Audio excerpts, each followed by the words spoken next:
My own daughter threw me out of the house I built with my own 2 hands. She screamed that her husband's folks were moving in now, and that I had no place there anymore. I asked her where I was supposed to go. She didn't even blink. Told me coldly, "Go live at the dump." So I left with a grin, not because I was running away, but because I knew it was only a step back before I carried out the plan I already had in mind. It did not take long. Within a month, they had nothing left. Their home, their money, even their sense of happiness had crumbled. Before we continue, please subscribe to stay updated on our latest stories. The phone rang just as I was drying the last of my lunch dishes. That piercing ring cut through the quiet of the house, making me jolt a little. My hands were still damp when I grabbed the receiver, and my heart gave a sudden lift when I saw the name on the screen. Cordelia. She had not called me in 2 months. "Dad," she said, her voice softer than usual, almost sweet. "I hope I am not disturbing you." "Cordelia, honey," I said, trying not to let my excitement show too much. "You could never interrupt me. Hearing your voice is the best part of my day." She gave a little laugh, though it sounded practiced. "I have a surprise for you. Thaddeus and I are coming over tonight with his parents. We want to talk." I set the dish towel down and my mind immediately started working, the way it always did after decades in engineering. "Tonight? That is wonderful. It has been too long. Do you want me to make dinner? I could grab that bottle of Pinot Noir you liked from that vineyard we visited." "No need to cook, Dad," she cut in, her tone firmer this time. "Just be ready for us at 7. This matters." Something in her voice gave me pause, but loneliness has a way of drowning out warnings. "Of course, sweetheart. I will have everything perfect. Are you all staying the night? I can prepare the guest rooms." "We will see how the evening goes," she replied quickly. "I need to run, but we will be there at 7 sharp." Then the line clicked dead before I could ask anything else. I stood holding the phone, her words circling in my mind. A surprise, a conversation. It sounded formal, almost businesslike. But I chose to believe it meant she was ready to mend the distance between us since her mother's passing. Maybe this was the moment I had been praying for. The clock read 2:45 in the afternoon. That gave me a little over 4 hours to prepare. Suddenly, the house felt charged with purpose. I moved from room to room as though I were looking through Cordelia's eyes. The living room needed the vacuum. The bathroom could use clean towels. I worked with the same steady focus that had carried me through 35 years of projects. My first stop was the grocery store on Juniper Boulevard. The March air carried a hint of spring, but the chill of winter still clung to it. I picked up a bouquet of yellow daffodils, her favorite ever since she was a child, and added a bottle of Pinot Noir like the one she had loved last Christmas. At the bakery counter, I grabbed a few small chocolate tarts, the kind she used to beg for on our Saturday trips to Cornerstone Books. Back at the house, I set the flowers in my late wife's crystal vase, the one Cordelia always admired. Sunlight poured through the kitchen window and lit up the petals like golden flames. I laid out the dining room table with our best china, dishes that had been sitting unused far too long. As I wiped down the counters, I caught myself humming something I had not done in months. The house felt alive, waiting. I pulled out photo albums, imagining us flipping through them together. There she was at 6 years old, missing her front teeth and beaming in her yellow dress. At 17, scowling at my camera, but the smile still breaking through. And then on her wedding day, radiant in white silk. Thaddeus stood beside her, sharp in his rented tuxedo, but his grin always struck me as shallow. His parents were there too. Barnaby, flashing that businessman's polished smile, and Octavia, her face frozen in quiet disapproval. They never saw much in me, the man who had climbed his way up from nothing as an engineer. But tonight, I told myself, would be different. Tonight, we would be family again. I showered and dressed in my best casual shirt, the blue one Cordelia once told me brought out my eyes. The mirror showed me a 58-year-old man trying to hold on to a little youth, but hope gave my face a glow I had not seen in years. My hair, more gray than not, was neatly combed. By 6:30, everything was set. The scent of lemon cleaner hung in the air, mingling with the daffodils. The wine rested on the sideboard. The chocolate tarts waited on china plates. I eased into my chair by the front window, watching for headlights on Sycamore Lane. The anticipation reminded me of Christmas morning as a boy, that buzzing feeling of waiting for something wonderful. The sky dimmed, streetlights flickering on one by one. 7 o'clock was almost there. I heard car doors close outside. I straightened my shirt, smoothed my hair in the hallway mirrors, and glanced at the frosted glass. 4 figures walked toward my front door. My chest thudded with nervous energy as I hurried to the door and opened it before they even had the chance to knock. I tried to greet them with a smile I hoped looked warm and genuine. "Cordelia." "Thaddeus," I said. But the moment I saw her, my smile wavered. She wore a long black coat that gave her the appearance of someone coming from a funeral. Her face was stiff, closed off. No smile, no hug. "Hello, Dad." Her voice carried none of the warmth she'd used on the phone just hours earlier. Thaddeus shoved his way past her, the stench of whiskey hitting me like a slap. His eyes were bloodshot, his jaw hard with aggression. And trailing close behind were Barnaby and Octavia Whitmore, looming in my doorway in their expensive coats, standing as if they were security guards. Come in," I said, trying to hold on to some normalcy. "I prepared dinner. I even opened the wine you love." "We are not here for dinner," Octavia Whitmore announced flatly as she marched straight into my living room without even asking. Her gaze darted around, taking inventory of every piece of furniture, every belonging. She brushed her hand over my wife's crystal vase and sneered. "Cheap flowers." I froze, baffled. "They're daffodils," I muttered. "Cordelia's favorites." "Dad, sit down. We need to talk." Cordelia finally looked at me, but her eyes were colder than the January rain. Barnaby Whitmore had already pulled out his phone, snapping picture after picture of my kitchen and dining room like an appraiser. Click. Click. "What is he doing?" I asked. "Evaluating the property," Octavia said bluntly as she dropped herself into my late wife's favorite chair like it was hers now. "My son's family is moving in here, so you need to leave." The words hit me like a punch to the gut. I gripped the back of the sofa just to steady myself. "What? No, I do not understand. This is my home. I have lived here for 30 years. Cordelia cut me off, her voice sharp as ice. "If you need a place, go live at the dump. We need this house." Thaddeus staggered closer, his breath heavy with liquor.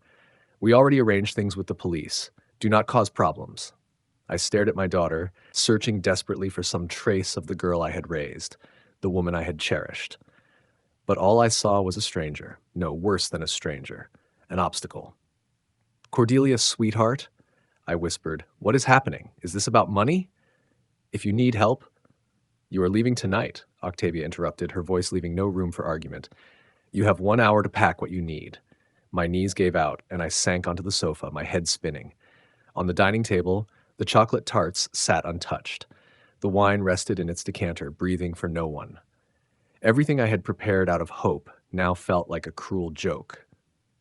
"This is my house," I whispered. Barnaby slid his phone back into his pocket and said coolly, "Not anymore. Cordelia is our daughter-in-law. Family looks after family." The irony burned.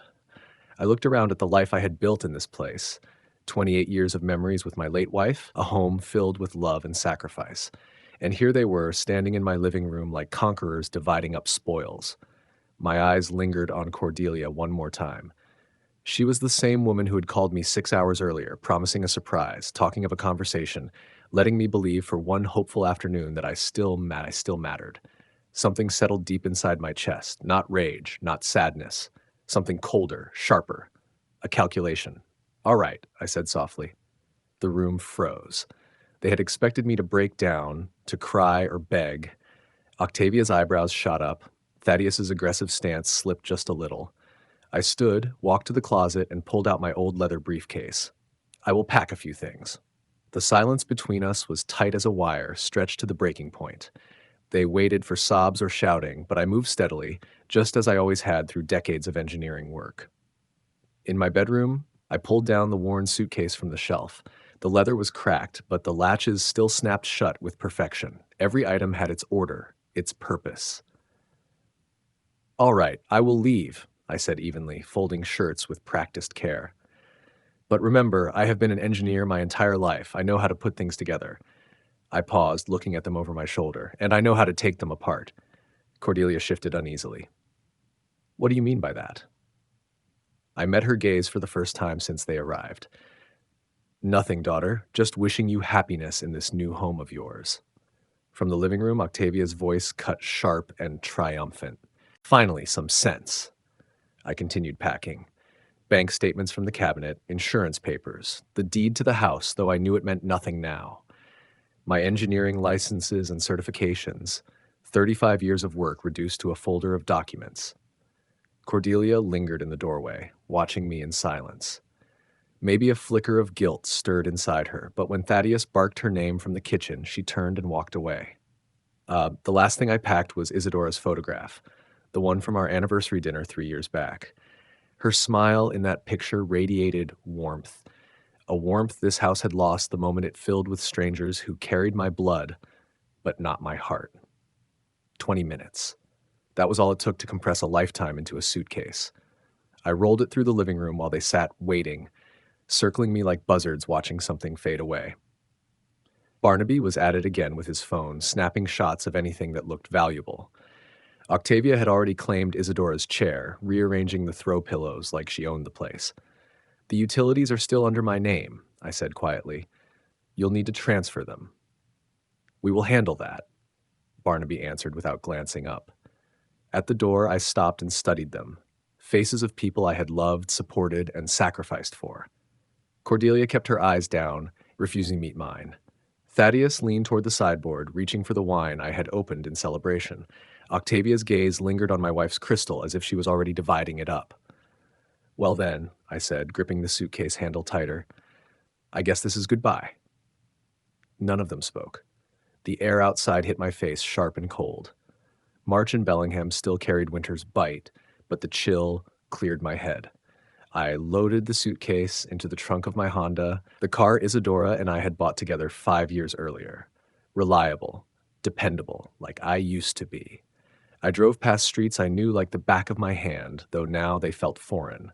Past the schoolyard where I once dropped Cordelia off for class. Past the park where we had held her graduation party.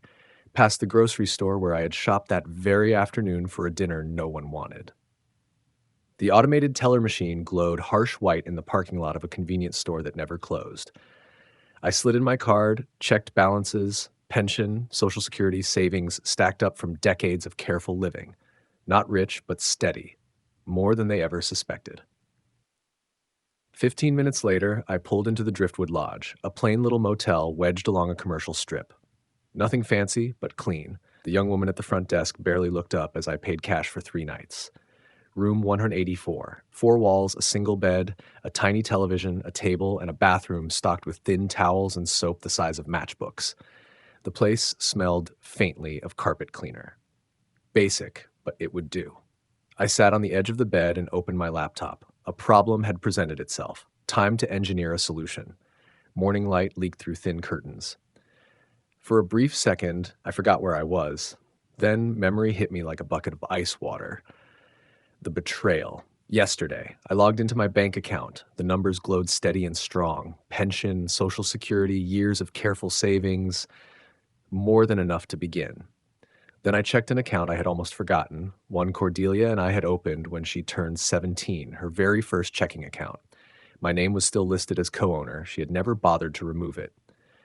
The balance on the screen pulled a smile out of me for the first time in a full day.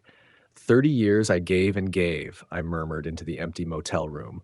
Now it is time I take back what is mine. I closed the laptop and headed for the shower. The water scalded hot, stripping away confusion, washing off pain. All that remained was focus. Engineering focus. By 10:15, I was in the glaring lights of Circuit Junction. A young clerk with streaks of purple in her hair barely looked up from her phone. I needed a prepaid phone, I told her. Something simple, and a cheap laptop I can travel with. She led me to a wall of electronics and pointed without much interest. I chose a flip phone and a no-frills laptop. Cash only. No trail. Nothing that would tie back to Ezra Blackwood. Setting up a home office, she asked as she bagged the items. Remote consulting, I said. Close enough to the truth. Next stop, a small real estate office in an old house on Meridian Road. A nameplate read Vera Kingsley. She looked up from her screen with the eager smile of someone who lived on commission. How can I help you today? She asked. I need a 1-bedroom apartment. Month-to-month lease if possible. I said, settling into the chair across from her desk. I work online, so strong internet is important. Her fingers rattled across the keyboard.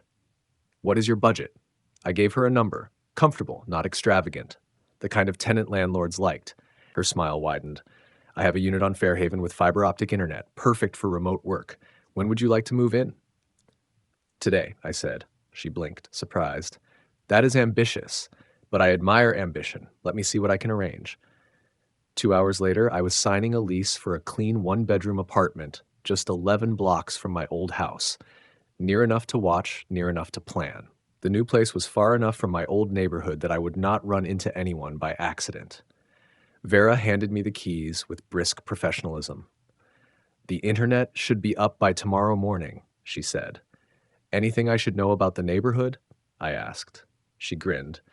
Just where to find good coffee. There are 3 spots nearby that locals swear by. I thanked her and stepped into my new apartment. The smell of fresh paint and industrial carpet greeted me. Empty rooms, bare and echoing, felt like a blank slate. I dropped my suitcase in the bedroom and set my laptop on the kitchen counter. Afternoon sunlight poured in through spotless windows, dust drifting in the beams like tiny seeds waiting to sprout. I powered up the new laptop and began writing lists. What I had, what I needed. Resources, timelines, phase 1, objectives. Outside, Bellingham kept moving with its steady hum. Ordinary people, living ordinary lives. Inside those walls, I was laying the groundwork for something far from ordinary, something no one expected. I pulled out my old phone and scrolled through contacts. Cordelia's office number, Thaddeus's cell, the Whitmore's home address, now my stolen home. So many details. So many vulnerabilities. I cracked my knuckles and began to type. By Wednesday morning, my kitchen table had transformed into a war room. 4 manila folders sat in a neat row, each labeled with a name. Cordelia, Thaddeus, Barnaby, Octavia. I opened my laptop and started filling in what I already knew. Cordelia's workplace, her lunch routines, the places she favored. Thaddeus's job site downtown, his habits after hours. Barnaby and Octavia's temporary residence, my former address. But gaps still remained. I needed sharper details. The soft spots. Thursday evening, I sat at the bar of the Emerald Bay Gaming, a ginger ale in hand. The bartender Beatrice, a talkative woman with deep local roots, chatted easily. Does that man show up often? I asked, nodding toward the blackjack tables. Thaddeus sat hunched over his cards, shoulders tight, sweat glistening at his hairline. Beatrice followed my gaze. Oh yeah, been losing plenty these past few weeks. Keeps saying he'll square things up once he closes on a house sale. I sipped slowly, watching him shove chips forward with desperate flicks of his hand. He seems confident. Beatrice leaned closer. He better be. Some of the people he owes do not take kindly to delays. Thaddeus stumbled from the table, flushed from whiskey and defeat. I lifted my camera and caught him through the zoom lens, clear shots of his face, his condition, the company he kept. Evidence. The next morning, I shadowed him to his construction site. Greystone Construction, a mid-sized firm with offices in a sleek glass building on Cornwall Avenue. At 11:30, he slipped out for what looked like an extended lunch. He was not alone. A woman, auburn hair, tailored suit, maybe 30 years old. She walked close beside him. His hand brushed her back with a familiarity that told its own story. Across the street, I caught every detail. Their gestures, the kiss she gave him before stepping into her car. More evidence.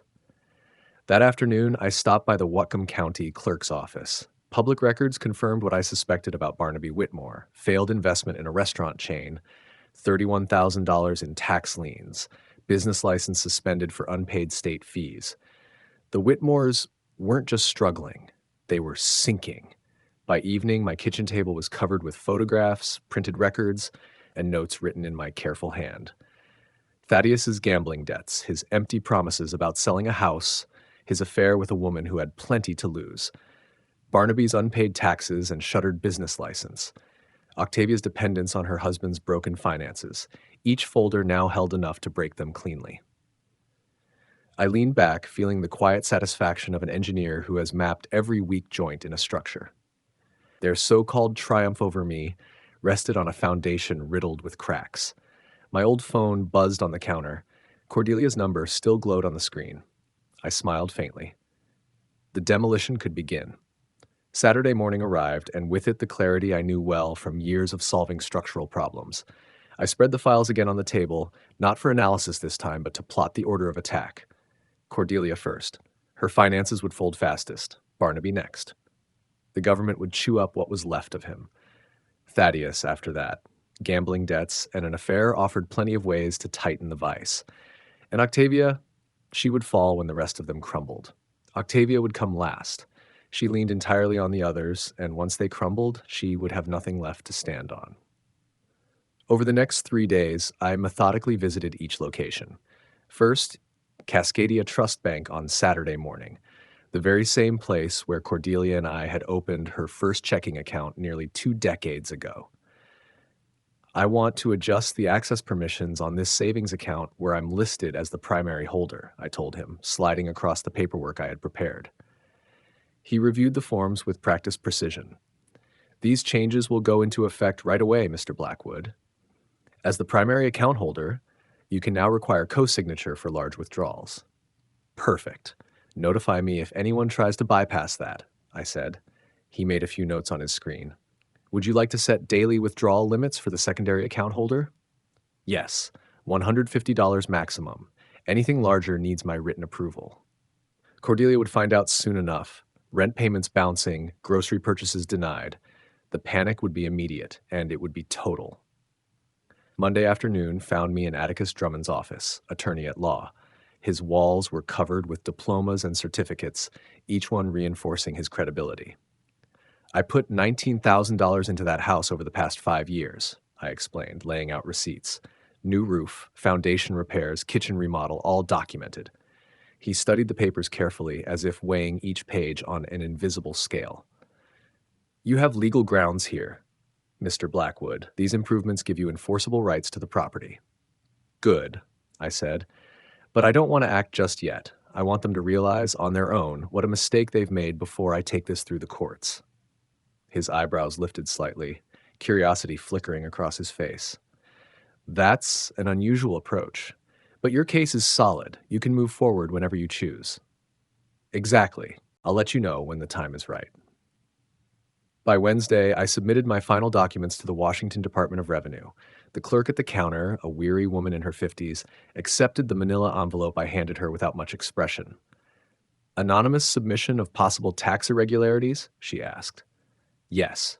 Barnaby Whitmore, business owner. Here's documentation of unreported income, questionable deductions, and suspended business licenses. She stamped the envelope and dropped it into a tray labeled Investigation Required. Bureaucracy would take it from there, grinding forward with its usual slow but relentless force. By the time I returned to my apartment at 5, the day's work was done. I poured myself a rare glass of wine, feeling the weight of progress. Outside my window, the city lights of Bellingham blinked on one by one like little promises of what lay ahead. The first dominoes had tipped. Cordelia would hit her financial wall within days.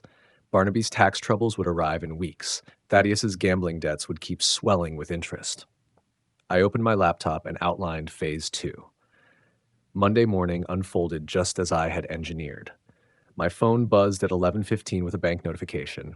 Multiple failed attempts to access the restricted account. Cordelia had tried and failed. I sipped my coffee, logged into the bank portal, and reviewed the record. 7 failed logins in 15 minutes. 2 calls to customer service, 1 urgent review request, all denied, exactly as planned. At 11:45, Cordelia's number flashed on my phone. I let it roll to voicemail. Dad, it's Cordelia. Her voice played back moments later, urgent but still trying to sound calm. Something's wrong with the account. The bank says you locked it down. Please call me back. This has to be a mistake. The second call came 18 minutes later, and her voice cracked.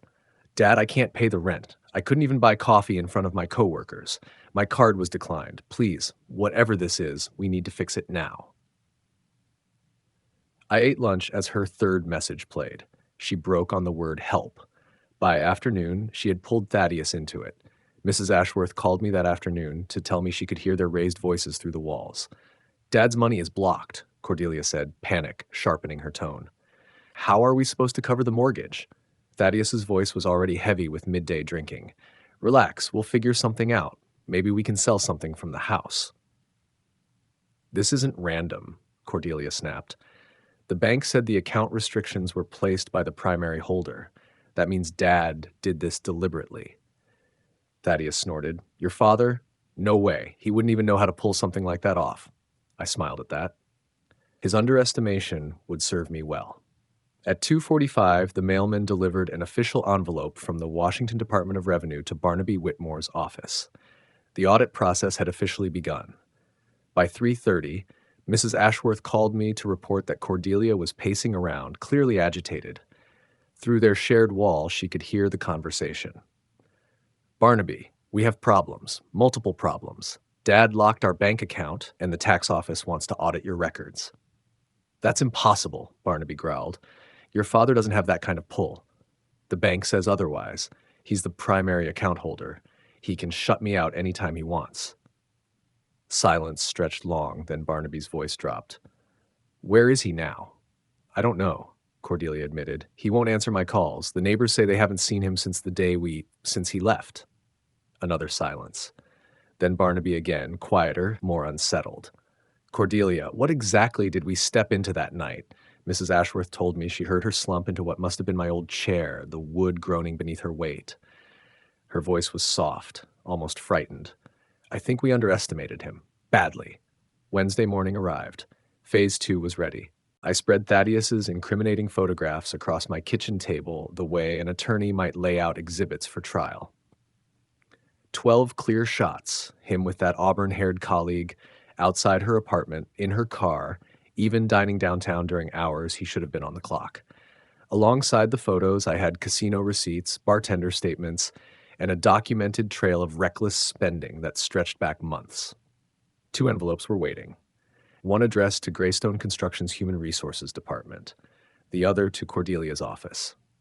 By 10 o'clock, Thaddeus's boss was already staring at an anonymous packet that painted an ugly picture.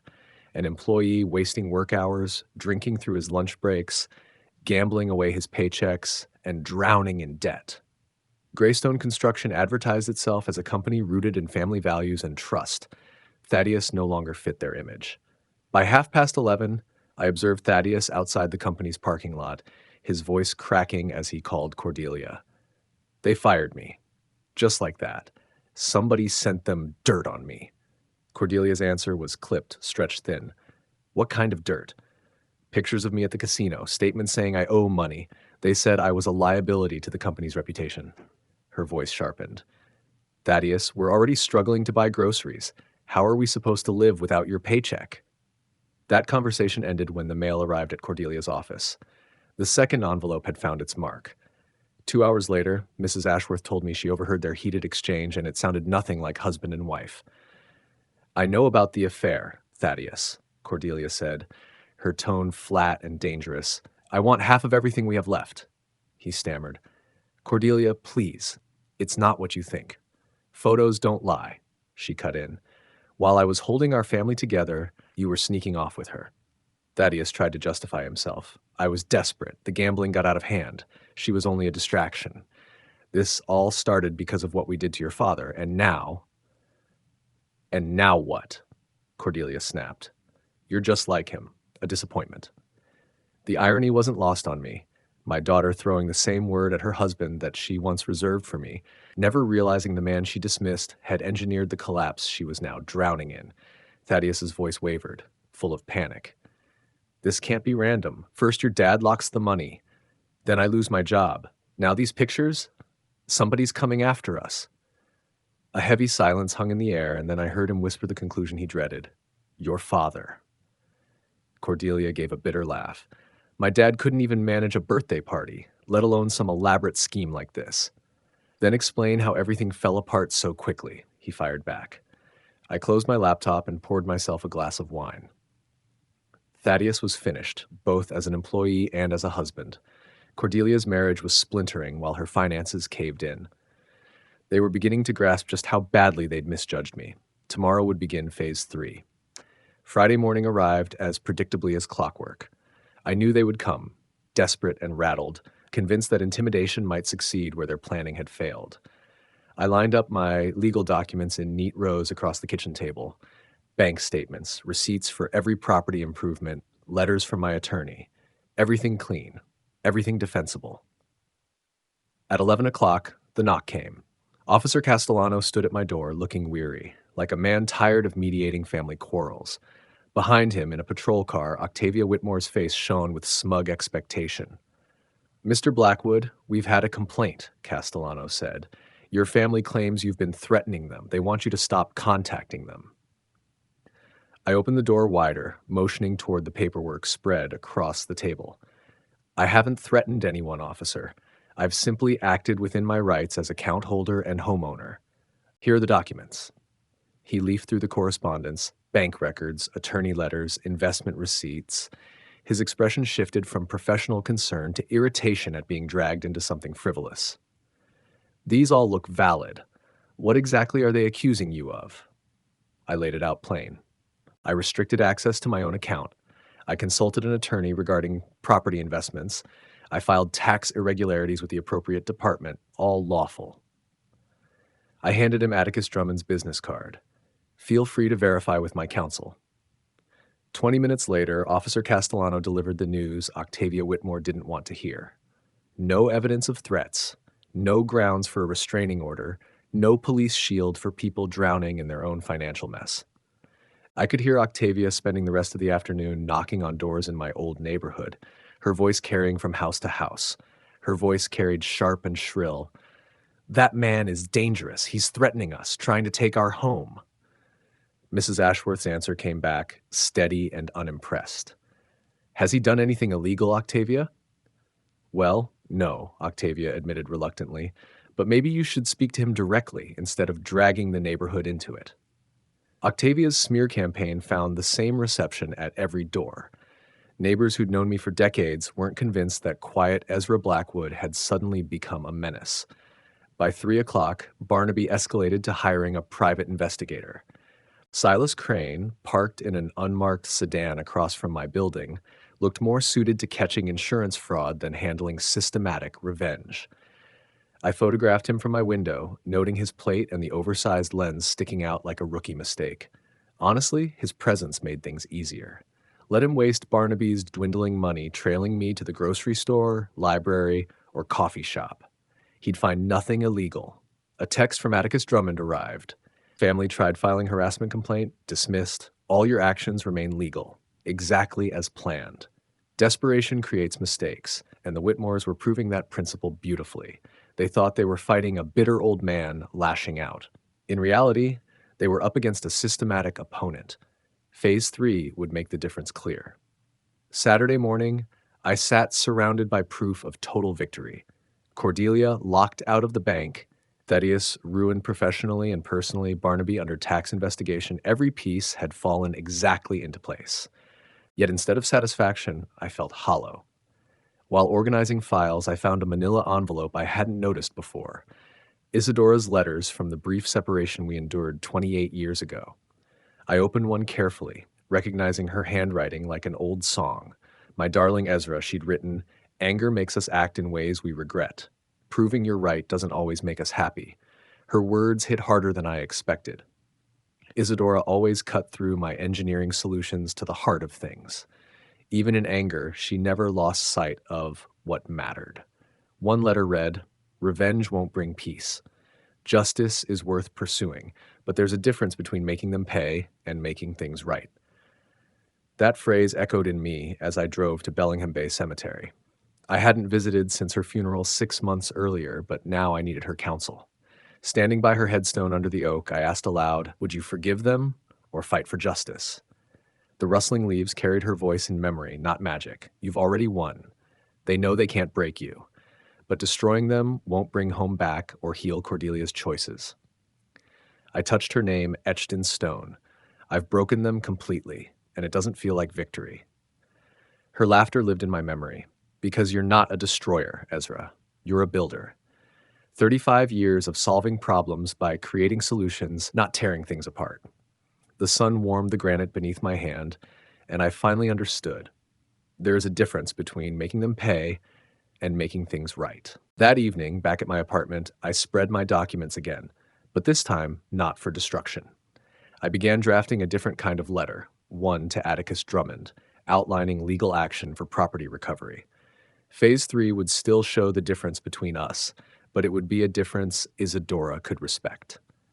Monday morning carried the clarity her memory gave me. I arranged my files into 3 neat stacks: property investments, financial evidence, and criminal documentation. All legitimate, all precise, all legal. By 10:15, I sat across from Detective Maxine Cross at the Bellingham Police Bureau. She studied my paperwork with the practiced eye of someone who had seen family quarrels slide into criminal territory before.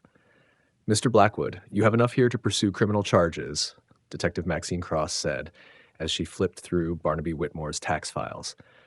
"We're looking at fraud, tax evasion, possibly even conspiracy to cheat you out of your property investment." I slid the stack of photographs of Thaddeus's gambling habits across the desk. "I'm not looking for revenge," I told her. "I want justice handled the right way." Her brows lifted just a little. "Most people in your shoes would be demanding blood." "My wife taught me the difference," I said. "There's a line between making someone pay and actually making things right." She wasted no time. Within 2 weeks, an arrest warrant was signed for Barnaby Whitmore on tax evasion charges. The same methodical approach I'd used in my private campaign was now being used by the system itself, and it fit like a perfectly engineered solution. 3 days later, our court hearing was scheduled. Judge Hawthorne, a no-nonsense woman in her 50s, listened as Atticus Drummond laid out the documentation I'd kept. "Mr. Blackwood invested $19,000 in improvements to this property," Atticus explained, sliding the receipts forward. "Roof replacement, foundation work, a remodeled kitchen. He has legal standing as a co-owner."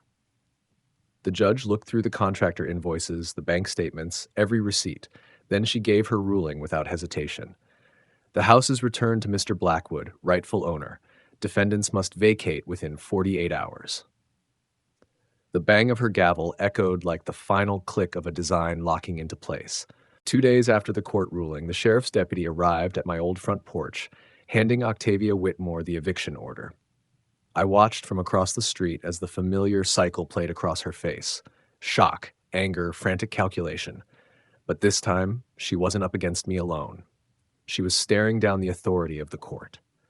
Cordelia stepped outside with a suitcase, moving stiffly, like her body had forgotten how to feel anything but shock. Thaddeus followed, empty-eyed, carrying the weight of his own bad choices. They packed the car in silence.